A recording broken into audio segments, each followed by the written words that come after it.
a continuar con el programa, pero la mención, señores, está abracadabra. Visite Danza, un lugar donde la danza y la gastronomía se unen para mostrarles lo más fascinante del Perú. Déjese sorprender por una noche llena de experiencias sensoriales únicas en el país. Adquiere ya tus entradas a través de Join Us, Danza, Danzas y Sabores del Perú. Muy bien, muy bien, muy bien.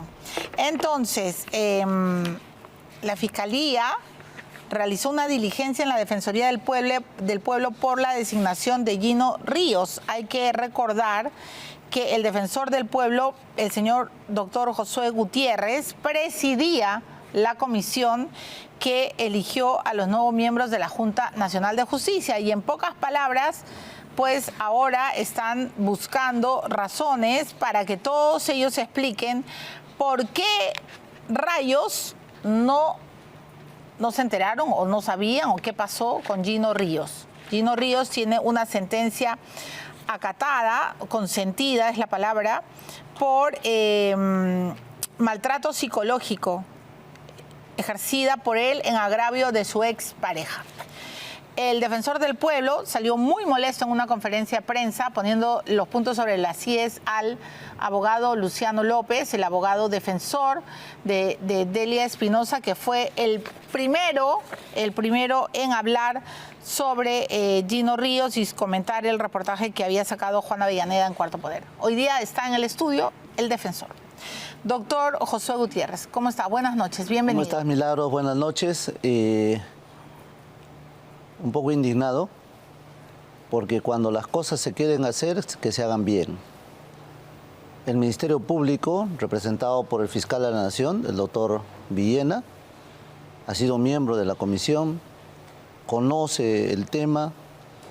El doctor Pablo Sánchez, el que ha enviado la información del Ministerio Público a la Comisión Especial, conoce el tema. Y la Secretaría Técnica de la Defensoría del Pueblo conoce el tema. O sea, entonces lo mínimo que debió haber hecho es pedir información, nosotros se lo hubiéramos brindado.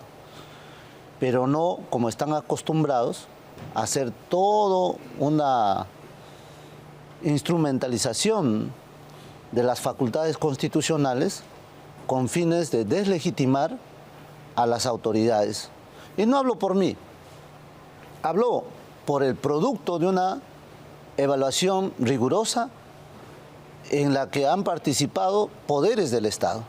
Esto es una afrenta a los poderes del Estado, al mismo Poder Judicial representado en ese entonces por el doctor Arévalo y también al mismo Tribunal Constitucional representado por la doctora Luz Pacheco, por el Contralor, por los dos miembros de las universidades públicas y privadas. Es decir, no estoy dispuesto como persona, como ciudadano, a seguir tolerando una actitud provocativa, sinceramente sin una correlación de correspondencia en la actuación del Ministerio Público. Y de verdad, permítame, Milagros, decirle al país que tengan la tranquilidad de que nuestra actuación, que ha sido de un equipo colegiado, ha sido correcto, transparente, y que no tenemos nada que ocultar. Y sí quiero decir ahora a todo el país que no se puede utilizar la norma para leer unas 2 líneas y no continuar todo el relato de lo que dice la ley. Conozco la ley orgánica de la Junta Nacional de Justicia, como dice, de cabo a rabo, y no permito que ningún sujeto, sea abogado o no, exprese de manera tan tan poco profesional, indicando de que el señor estaba impedido para postular. Y eso es falso. Hay que decirle al país que eso es falso. Legalmente eso es falso. No existe tal impedimento. Y podría decirle, además, que en las causales de vacancia tampoco se encuadra ninguna petición, porque solamente es por delito. Los delitos se cometen en el ámbito penal. Entonces, ¿cuál es el trasfondo? El trasfondo, ellos saben que no van a llegar más allá, porque la ley es clara.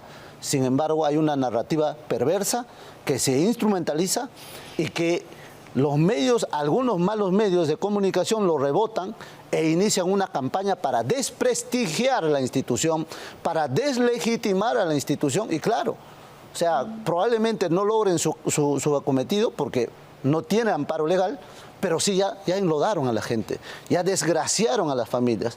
Todos nosotros tenemos familia, Milagros, y no hay derecho que ningún hijo de vecino, por más abogado que sea, y dicen que son constitucionalistas, tengan ese atrevimiento de poner en duda una acción que fue, repito, colegiada por los poderes del Estado y de manera correcta.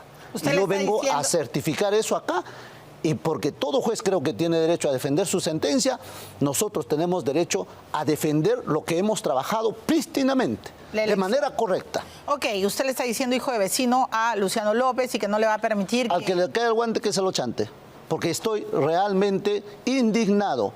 Cómo se desprestigia a las instituciones, porque hay micros también que se les abre para ellos. Y claro, se despachan como quieren. Yo sé que podemos discrepar en opiniones, pero lo que no se puede hacer de ninguna manera es mentirle al país. Ok, hablemos de eso porque sí quiero que nos explique todo. Ha surgido pues esta noticia, ¿no?, de que el señor presidente de la Junta Nacional de Justicia, el señor Gino Ríos, tenía una sentencia por violencia familiar en el primer juzgado transitorio de La Molina y Cieneguilla, que declaró fundada la demanda, ¿no?, en consecuencia se determina que ha existido violencia familiar en la modalidad de maltrato psicológico. Está recogido en una sentencia en el ámbito civil.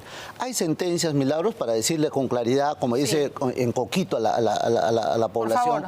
Mire usted, hay sentencias en materia administrativa, en materia penal, en materia civil, en materia tributaria, en varias materias. ¿Esta sentencia entonces, qué materia es civil, porque lo encausó un fiscal de familia y lo juzgó un juez de familia por asuntos de relaciones que son muchas veces incompatibles en las parejas y que son causal de divorcio, porque el señor Gino Ríos en su momento planteó una demanda de divorcio y esto ha sido reconvenido en materia de una acción que nosotros inclusive en la comisión hemos visto que era un tema eminentemente familiar, pero circunscribiéndonos al momento, el señor Gino acreditó su condición de casado con una nueva persona, tiene niños de por medio y nosotros siempre tutelamos, ¿no?, como derecho preferente ver por la familia en su integridad. Pero cuando se le haya responsable, porque usted es abogado y quiero preguntarle, además usted es defensor del pueblo, es defensor de las mujeres, de los niños. Así es. Y siempre lo he escuchado levantar la voz cuando hay maltrato psicológico. Así es. Ok, explíqueme por favor, cuando hay esta condena que se emite en mayo del 2011... Es que no hay condena. Eso es lo que le quiero preguntar. ¿Eso no es una condena? No es una condena, es una sentencia. Eso no es delito, no es delito. ¿Maltrato psicológico no es delito? Si nosotros revisamos su hoja, que está publicado además en el Poder Judicial, no vamos a encontrar ninguna sentencia condenatoria, ninguna. Ni de antes, ni durante, ni después. No existe sentencia. ¿Porque la borraron o porque no existe? No, porque no existe. Lo que existe sí es una acción de violencia familiar por temas psicológicos que ha tenido incidencia directa con un tema de divorcio. Ese es un tema muy separado, ¿no? ¿Cómo tema que ha tenido incidencia con un tema de divorcio? O sea, ¿se divorciaron por este maltrato psicológico? No, el que planteó el divorcio fue el doctor Gino Ríos. Ya. Por alejamiento, porque se ha ido de casa, porque ha habido abandono de hogar. Ya, ¿okay? Él plantea el divorcio. Plantea el divorcio.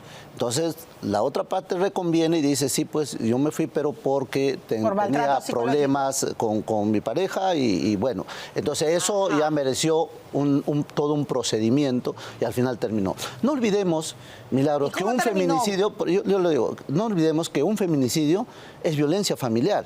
Pero naturalmente ya en el área física. Hay que distinguir, violencia familiar tiene que ver con violencia física, eso es una acepción que tiene, la otra, violencia sexual, que está plenamente determinada, en qué condiciones y cómo, y esto también tiene un carácter de ámbito penal, y la violencia psicológica y la violencia económica que se actúa y que no necesariamente va en el ámbito penal, como en este caso, sino en el ámbito civil. Es más, la norma donde dice impedimentos para poder postular, habla de sentencia condenatoria por violencia familiar, condenatoria, mejor dicho, un juez penal que puede ejercitar, digamos, su acción, su prerrogativa para sentenciar. Lo hubiera sentenciado por 1 año, 2 años, 5 años, no sé, pero en todo caso eso no existe, no es el caso.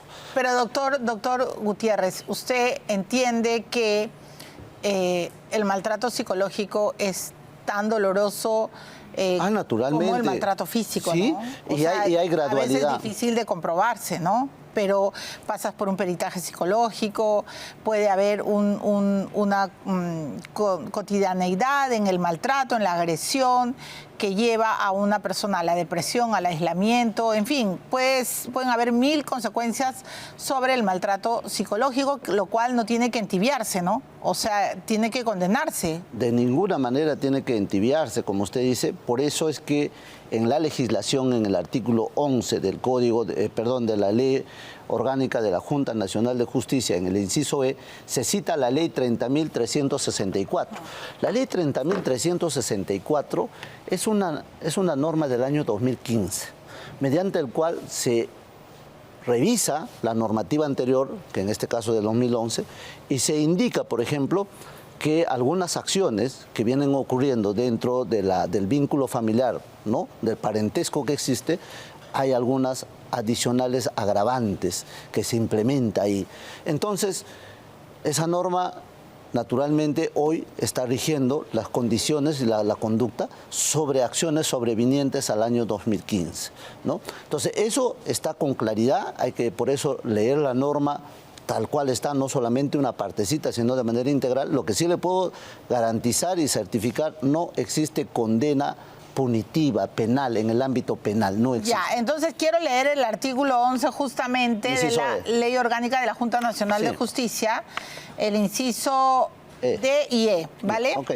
Para que usted nos explique también, porque luego he leído varios tweets de abogados que dicen que Gino Ríos tiene que irse a su casa, prácticamente. Los condenados con sentencia consentida o ejecutoriada por la comisión de delito doloso. El impedimento se extiende a los casos de procesos con reserva de fallo condenatorio por delito doloso. La rehabilitación, luego de cumplir una sentencia condenatoria, no habilita para el desempeño del cargo. Ahí nos quedamos. Sí, hago este hincapié porque decían, bueno, eso ha sido hace muchos años, ha sido el 2012. No, pero eso está hablando de sentencia condenatoria. O sea, si usted hubiera sido sentenciado por cualquier delito doloso, ¿no?, es como que ya una muerte civil. Usted nunca va a poder ser miembro de la Junta Nacional de Justicia, ¿no? Por cualquier delito. Puede ser estafa, puede ser, o sea, que ni siquiera tiene que ver con el ámbito de la administración pública. Esto no es un delito doloso. ¿Qué es esto? La sentencia, el primer juzgado que lo declara, que declara fundada la demanda por maltrato. No es delito, no es delito. ¿Qué es? Es un ámbito, digamos, de tratamiento que el juzgado de familia lo ve eso juntamente con las fiscalías de familia, y ellos son los que ven ese tipo de procedimiento. Porque usted ha leído la primera parte. Si es un delito, ¿por qué actúa un juez? Pero no actúa el juez penal, pues. No actúa el juez penal. El juez de familia, claro, te dicta medidas de protección, te dice, ¿sabe qué? Señora, ya no se acerca a su esposo porque usted le está haciendo daño. O, señor, no se acerca a su esposa porque le está haciendo daño. Y eso es lo que le dicen, además, claro, que no se puede acercar. Medidas de protección. Eso son medidas de protección. Ahí queda. No hay una sentencia condenatoria. Solamente la disposición del juez, señor, ya no se acerque más. ¿Ustedes sabían de esto? El doctor Arévalo es el vocal ponente, así el juez ponente, perdón, el miembro ponente en el caso del doctor, y él, como todos nosotros que hemos tenido carga respecto a varios postulantes, hemos estudiado los casos, ¿no? Y el doctor le preguntó justamente sobre esta sentencia o sea, sí sabía. Divorcio. Y justamente el doctor, el postulante explicó todo. Es más, es un momento que casi se quiebra en lo personal y en lo emocional, indicando cuáles han sido más o menos las causales que él había interpuesto, pero que eso había generado un problema, digamos, de reacción, y cada uno ha reaccionado de manera distinta. Lógicamente, un proceso de divorcio es difícil, pues, para ambas partes, pero siempre hay una afectación más grave en una o en otra parte. O sea, sí sabía, todo el jurado sí sabía de este proceso. Claro, el doctor Arévalo le preguntó y todos nosotros asentimos, y algunos creo que hicieron una repregunta, pero ya sobre otros temas, ¿no? O sea, ¿lo consideran idóneo a Gino Ríos a pesar de todas las críticas del sector de la izquierda y del sector caviar? Mira, yo creo que hay yo acepto que puede haber una apreciación de moralidad, y quizá bajo ese concepto sí tendríamos mucho que discutir. Sin embargo, nosotros en la comisión no es que decimos en un criterio discrecional, él me gusta, él no me gusta, y yo lo pongo a él 20 y a él pongo 10. No. No se olvide que hemos tenido un examen de consistencia respecto a la vida y la trayectoria. Todos los postulantes se han sometido a una evaluación psicológica. Todos los postulantes se han sometido a una evaluación psicosomática. Hay una evaluación del perfil de cada uno de ellos, cómo reacciona, si es violento, si no es violento. ¿Gino Ríos reconoció haber sido un maltratador? No, en los exámenes que salen, yo no tengo que revelar los detalles naturalmente, pero sus perfiles que ha llegado después de la evaluación que he sostenido, tiene uno de los puntajes más altos. Ya, pero mi pregunta es, si en ese momento, cuando se enteraron ustedes, y Arévalo fue el ponente, cuando se enteraron de esta sentencia, ¿el doctor Gino Ríos reconoció que había maltratado psicológicamente a su ex esposa o era... A ver, no quiero decir esto, ¿no? ¿O era un daño colateral del proceso de divorcio? Él lo sustentó como usted lo dice. O sea, como un daño colateral del proceso de divorcio. Nosotros hemos empezado un proceso de divorcio y eso nos llevó a problemas que cada uno lo sopesó de distinto modo. A que ella lo denunciara por maltrato psicológico. Porque el que inicia el divorcio es el postulante, ¿no? En ese tiempo el postulante. Sí. Y podemos escuchar ya, o sea, punto 1, Gino Ríos nunca reconoció haber sido un maltratador psicológico. No. ¿Y por qué consintió? No, pues que eso... Porque yo podría apelar, no me divorcio, pero si, a ver, mi marido me dice que yo soy una maltratadora psicológica, le dice, oye, papacito, vete a tu casa. Ya, pero eso es claro, por eso vamos a distinguir dos discusiones, por favor. Milagros. Primero, la discusión legal, donde pongo punto final acá y le puedo decir al Perú que no hay ningún impedimento legal para el señor haber postulado. Segundo, no hay ninguna condición que se le pueda, digamos, sobreviniente a la misma impulsar. No existe nada de eso. Lo otro ¿Luciano López está mintiendo? Pero si usted lee el siguiente artículo... El siguiente artículo lee, los condenados con sentencia consentida o ejecutoriada por violencia contra las mujeres, niños, niñas o adolescentes, o se le haya impuesto medidas de protección en aplicación de la Ley 30364, Ley para prevenir, sancionar y erradicar la violencia contra las mujeres y los integrantes del grupo familiar. Muy bien. Entonces, si uno lee completo, hay dos premisas. Condenado se establece cuando hay, digamos, el ámbito penal, eso ¿correcto? Ya lo hemos aclarado. Segundo, cita una ley. La 30364. La 30364 es del año 2015. Y todo este tema es del año, entiendo, desde el 2008 mayo 2011. Y termina el 2011, ¿no? Empieza en mayo del 2008 y termina el 2011. Sí, entonces, ¿cómo puede usted aplicar? Y lo dice la ley con claridad, ¿no? O sea, no te lleva a un ámbito de interpretación extensiva, y menos cuando se trata de recorte de derechos, ¿no? Entonces, ahí está la ley, es del 2015, no es aplicable a lo que pudo haber ocurrido el 2011 o el 2008, ¿no? Como en este caso estamos hablando. Además, no ha habido, repito, Milagros, no ha habido sentencia condenatoria. Ya, pero en el plano moral, ahora hablemos en el plano... Ahora sí, vamos al plano moral. Ok, en el plano moral, el presidente de una Junta Nacional de Justicia que justamente sanciona, selecciona y vela porque el fiscal y el juez sean, pues, personajes honorables, ¿no debería ser una persona que no tenga ni una sola tacha personal, digo? Claro, sí. Por eso es que en el momento que se hace la evaluación uno ve su contexto familiar. El contexto familiar incluye si tiene esposa, no tiene esposa, si tiene hijos, no tiene hijos, cómo está, si tiene alguna denuncia por maltrato o algo parecido. Y eso en ese momento no entiendo, o sea, no hay nada de eso, o sea, todo está limpio. Sin embargo, hay un antecedente del año 2011 que aparece además con el informe del Ministerio Público como carpeta archivada, el informe del Poder Judicial como un tema ya resuelto, archivado, nada vigente. ¿Y por qué el abogado de Delia Espinosa lo saca hoy, un año después de haber elegido a esa Junta Nacional de Justicia? ¿Por qué no sé si lo allanan, sea la palabra, pero por qué van y intervienen la Defensoría del Pueblo? Yo creo que hay un despropósito, indudablemente. Lo tengo claro. Quieren deslegitimar a la Junta Nacional de Justicia y que mejor hacerlo. ¿Por qué? Porque hay fines, hay intereses, ¿no? ¿Cuál es el interés? El interés porque ellos resuelven los casos, como usted dice. Si se debilitan las instituciones, ya no hay la fuerza suficiente como para poder accionar las cosas que el país exige hoy día. Por ejemplo, que las actuaciones del sistema de justicia sean mucho más diligentes y no tengamos los casos que tenemos ahora con los escándalos que cada vez prácticamente revientan nuestras narices, ¿no? O sea, ¿esta es una venganza de Delia Espinosa? Porque a ella, ella a usted le dijo que no hable mucho, porque usted está siendo investigado. Pero ella también tiene denuncias, ¿no? Constitucionales. O sea que eso no limita a ninguno. O sea, y tampoco porque alguien te denuncia quiere decir que está en lo cierto. Porque además estoy en la condición de probar que gran parte de las condiciones de denuncia que se hacen en el Ministerio Público llegan archivándose en el mismo Ministerio Público y muchas veces en el mismo Poder Judicial. El éxito, digamos, de la persecución delictiva es muy baja en el Perú. Bueno, ya favor, es muy baja, es muy bajo. Países como Chile, por ejemplo, evalúan a sus magistrados, tanto fiscales como jueces, lo evalúan por su producción. De tal manera que le voy a poner un ejemplo. Si tiene 10 casos encausados en investigación y formula su acusación, y si 5 de esos se caen, o 3 de esos se caen... La productividad es nula, ¿no? Lo sacan porque está haciendo una carga perjuiciosa, bueno, no solamente al Estado. Lavallato, no solamente al Estado, es una carga perjuiciosa no solamente al Estado, sino que además es una carga para el país. No, o sea, ¿qué mensaje se da, no? Ya, pero y ahí con ello va a condicionar también los abusos constantes. O sea, ¿Qué es lo que buscan? ¿Bajarse a Gino Ríos porque se ha atrevido a asumir esta denuncia por desacato? Yo no quisiera especular. Yo no quisiera especular en la cabeza de nadie, pero sí lo tengo claro con relación a la narrativa que existe, porque esto no es nuevo, además.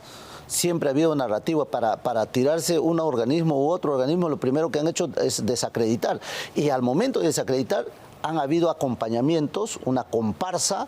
Esto es una campaña.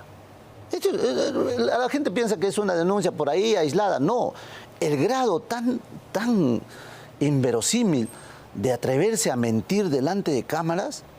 Con usted estamos haciendo un análisis, la gente está entendiendo cuándo es una condena y cuándo no, cuándo se aplica la ley y cuándo no. Y si eso nosotros lo transmitimos bien a la población, lo dejamos sin piso. A ver, y por eso es que a nosotros de alguna forma nos están, digamos, amenazando constantemente, abriendo todo tipo de investigaciones. De verdad, y yo me siento muy incómodo porque de todo, o sea, es un acoso constante. ¿Usted se siente acosado por el Ministerio Público? Sí, hace mucho tiempo. ¿Y usted siente que en lugar de haber ido a la Defensoría del Pueblo, el Ministerio Público pudo haberle preguntado a Pablo Sánchez y a Villenas qué hicieron con el caso de Gino Ríos? Porque le hubieran entregado la carpeta. Miembros, ¿no? Le hubieran entregado la carpeta. El doctor Pablo probablemente hubiera dicho, no, yo he remitido este oficio, acá no hay nada. El señor Villena, pero ir a la Defensoría y hubiera tratar dicho de un ratito, esto acá está. En todo caso, si quieres más información, podemos pedirle. A ver, un oficio y le mandamos toda la carpeta sin problema. O sea, ¿qué han hecho con pero es una peliculina? No, es que es una amenaza. O sea, sigues y te corto el cuello. ¿No? Sigues y te allano. Sí, sigues y te allano, y sigues y te busco y te voy a encontrar. Porque... ¿Qué le van a encontrar, doctor Gutiérrez? No sé, pues que encontrarán, pero se te hacen persecución, pues es un acoso o no es un acoso. Pero esto, yo no me voy a quedar así. Voy a ir a instancias internacionales para decir, así como ellos de alguna forma articulan todas sus acciones para sentirse víctimas, ¿no? Dicen víctimas que quieren ingresar, la autonomía. ¿La Defensoría no tiene autonomía? ¿Usted va a ir a instancias internacionales? Pero tengo que ir. Para defender a la Defensoría. Ahora voy a ir a Brasilia este mes de agosto y voy a hacer una denuncia internacional contra el Ministerio Público porque se está instrumentalizando un organismo noble, persecutor del delito, para fines impropios. Y eso no puede ser. Y yo conozco jueces supremos, jueces superiores, jueces provinciales, gente honorable, fiscales honorables, que no merecen, creo, este tipo de conductas. A ver, muy bien. Entonces, están escuchando el enojo y la indignación de José Gutiérrez, que literalmente pues ha sido amedrentado, ¿no?, por el Ministerio Público. Yo le doy la razón. Si el propio Pablo Sánchez y el propio exfiscal Villenas fueron miembros, ¿por qué no les preguntaron a ellos? No sé. Quisieron ir donde el defensor. Pero ¿qué ha dicho Luciano López? Eso quiero que escuchen. Bueno, yo no me voy a referir a la persona que ha hablado, porque en otra entrevista en RPP inclusive puso en entredicho nuestra actuación. Y yo quiero condenar eso.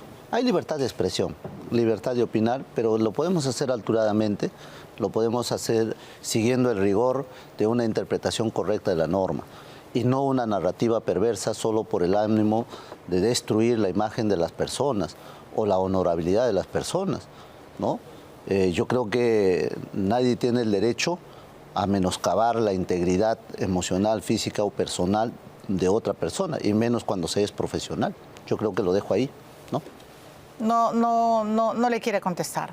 Bueno. Sería inútil. Me ha llamado la atención, bueno, y se lo tengo que decir públicamente, doctor José Gutiérrez, me ha llamado la atención, porque claro, aquí también hay un intento de criminalizar a los periodistas. Claro, indudablemente. Y además, no sé si por esta entrevista te van a criminalizar, pero lo que sí es verdad es que estamos en un Estado constitucional de derecho y a ver, un momentito.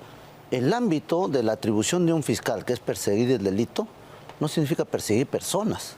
Ya, es que le hago la pregunta porque usted como defensor del pueblo me llamó la atención de que no nos defendiera. No, a ver. ¿Por qué? Porque la señora Barreto y la señora Delia Espinosa, que se ha quedado muda, no ha prendido ni una sola vela para defender la libertad de expresión. Ese caso también se va a la Comisión Interamericana de Derechos Humanos. ¿Cómo nos han criminalizado? Claro, porque mire usted. Porque nos han dicho que somos miembros de una banda criminal que ya se cayó, pero nos están acusando de acoso, de violencia sexual, de violencia contra la mujer. O sea, por Dios santo, los periodistas tenemos derecho a preguntar, a pedir aclaraciones, a denunciar. Pero sino mira, ¿qué somos? mira, ¿por qué se va a caer esto? Todo esto, ¿por qué se va a caer? Porque ustedes tienen el privilegio de tener a la audiencia, a la población detrás, que los va a respaldar, ¿ok? Pero muchos de los funcionarios, como este caso, por ejemplo, mi persona, no tiene ese medio de comunicación permanente, entonces no puede decir todas las cosas que hoy día sí estoy diciéndolo acá. No estoy dispuesto a aceptar un minuto más bajo la amenaza, bajo el acecho, bajo el acoso y bajo la mordaza. Se atreve a decir que yo no puedo hablar porque dice que estoy denunciado constitucionalmente. Y no saben que hay denuncias por doquier en el Congreso, porque para denunciar constitucionalmente no se necesita ser fiscal, ¿no? Por si acaso. Cualquier ciudadano puede denunciar. Usted está diciendo que no va a permitir nunca más el acoso y el amedrentamiento del Ministerio Público. Ni la amenaza, ni la mordaza, ni nada que puede ser. Y otra cosa, yo nunca he visto que, por ejemplo, se parte, digamos, como parte de una organización criminal al derecho de opinar. Sí, imagínese. Que tienen ustedes, o al derecho de conducir la información. Obvio. O sea, por eso le decía que me extrañaba que no nos... No, nosotros ya hemos tomado cartas en el asunto. Ajá. Como comprenderá usted, hay muchas cosas que nosotros no hablamos porque tenemos que respetar también a las personas que justamente estamos ejercitando su defensa, a las actividades que realizan, también no podemos exponerlo. Sin embargo, somos consecuentes, somos actores que en este proceso nos animamos por algo muy intenso, Milagros. Establecer realmente un Consejo de Estado que nos permita, digamos, decir las cosas como son para poder superar este mal momento. Muy bien, perfecto, clarísimo. Lo voy a volver a convocar, doctor Gutiérrez, y bueno, más claro sus argumentos no han podido ser. Vamos a ver qué dice ahora, pues, Delia Espinosa y su abogado supremo, Luciano López, ¿no es cierto? Y también queremos escuchar al doctor Gino Ríos, dicho sea de paso. Voy a ir a la pausa. Muchas gracias, doctor Gutiérrez. Gracias, bienvenido Milagros. Siempre al programa. Voy a regresar con Carlos Mejía, el expresidente del Tribunal Constitucional. ¿Qué piensa él? Después de la pausa, señores. Y él sí es constitucionalista, ojo, ya venimos.